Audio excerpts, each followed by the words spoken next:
I'll just give you a little bit of a background about the Frawley name and the heritage. And my father passed away on Saturday. And look, it's sad, but it's a great celebration because he's 83, and the last 4 or 5 years he's had dementia and Alzheimer's. So it was a tough time, that period. But God, he had a great life because he was one of 11 kids, and as I said, Bungaree was only so big. So all Bungaree Spud farmers. My great-great-grandfather, Joe and Bridget, got on a boat from Ireland, Tipperary, Spud farmers, and got off the boat at Port Fairy and got on a horse and went riding, and then they found this place called Bungaree, which is just on the foot of Mount Warren Heap, just before you get to Ballarat, Crowell Castle there on the left, if you've ever seen that.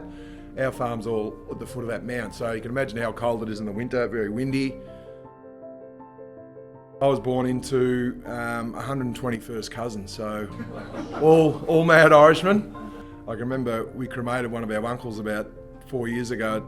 It took about 4 days to put him out. He was full of alcohol, that much full of alcohol. So my older brothers played, and I had 5 uncles, 4 first cousins, and 2 brother-in-laws playing. So more than half the team were Frawley. So, and just before quarter time, I got cheeky. And I said to Michael, what about another kick? And he said, over there. So sure enough, I got over there, and I looked up, I'm about 80 metres from goal, and my uncle, Frank Quinlan, was full back. I'll never forget, he was about 35 and I'm 16. I thought, not only am I going to kick my second goal in the first quarter, I'm going to make a fool out of Uncle Frank. And I took a bounce, and Uncle Frank was coming from, I'll never forget it. He had his socks down, and he had the gnarly old elbows and knees. They were like hard as a goat's head. And no fault. He had the false teeth out. And I put the ball in front of his eyes, and the only thing I failed to react to was the elbow that caved my right cheekbone in. But in those days, Red Forbes was a full-time vet, but he was also a full-time doctor, conditioning coach, and it didn't matter whatever happened, he had a 5-gallon drum of bucket of Denker rub. So it didn't matter whether he had piles, your eye hanging out, the Denker rub would invariably get rubbed on any part, so you didn't want to get a kick in the pills, I can tell you. And I remember waking up at quarter time, not sure whether you've ever been knocked out, but it was a great memory. I was giggling all the way down here, and I heard this voice. It was my father. I'll kill you, bastard. And Dad was president, obviously, but he was running around the ground at quarter time trying to knock his brother-in-law out, my uncle, who caved my cheekbone in, and Dad did his hammy trying to catch him.